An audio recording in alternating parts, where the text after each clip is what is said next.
Radikalisme agama. Secara etimologi, radikalisme berasal dari kata radix yang memiliki arti bertindak radikal dan dapat juga berarti ke akar-akarnya. Berpikir secara radikal sama dengan berpikir sampai ke akar-akarnya. Karena masalah tersebut, maka kemungkinan dapat menimbulkan sikap-sikap anti kemapanan.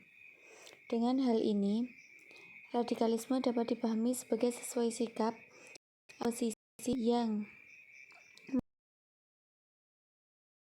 mendampak dengan jalan menghancurkan secara total dan menggantinya dengan sesuatu yang baru. Sedangkan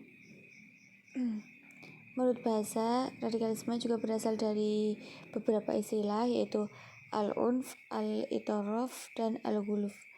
Al-unf adalah tindakan kekerasan dengan penggunaan kekuatan secara ilegal, atau bisa disebut juga dengan tindakan yang main hukum sendiri untuk melaksanakan kehendak dan pendapat. Nah, dari semua pengertian di atas dapat diambil kesimpulan bahwa radikalisme merupakan paham atau tindakan yang melekat pada seseorang atau kelompok yang menginginkan perubahan baik sosial, politik dengan menggunakan kekerasan, berpikir asasi, dan bertindak ekstrim. Radikalisme juga memiliki istilah yang beragam. Ada yang menyebutkan radikalisme ada dengan istilah fundamentalisme, ada pula yang menyebutkan sebagai ekstremisme, bahkan ada pula yang mengikatnya dengan terorisme. Pada intinya, radikalisme ini lebih mengarah ke tindakan kekerasan atau pemaksaan. Yang kedua yaitu sejarah munculnya radikalisme agama.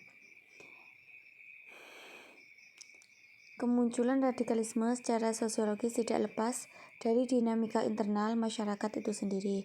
Hal-hal tersebut dilatar belakangi oleh adanya faktor-faktor di sekitar, baik faktor internal maupun eksternal.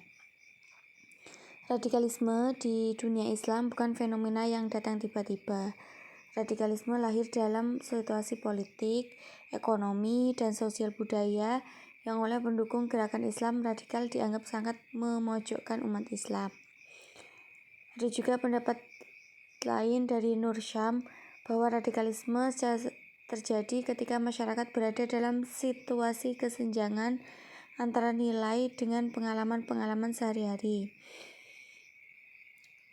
Ada juga yang mengatakan radikalisme menurut sejarah di Indonesia bermula dari kekecewaan umat Islam Indonesia terkait dengan dasar negara. Ketika Piagam Madinah diajukan oleh tokoh-tokoh Islam semisal Kiai Haji Wahid Hasyim dan Teuku Muhammad Hasan, namun usulan tersebut ditolak oleh PPKI.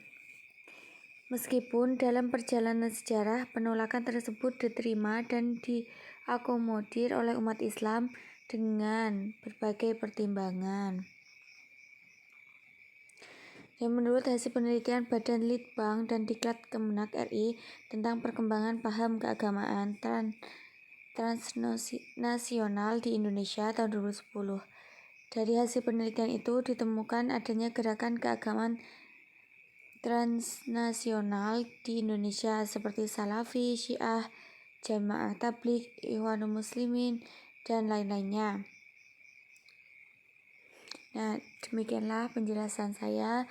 Untuk selanjutnya akan dilanjutkan oleh rekan saya. Terima kasih.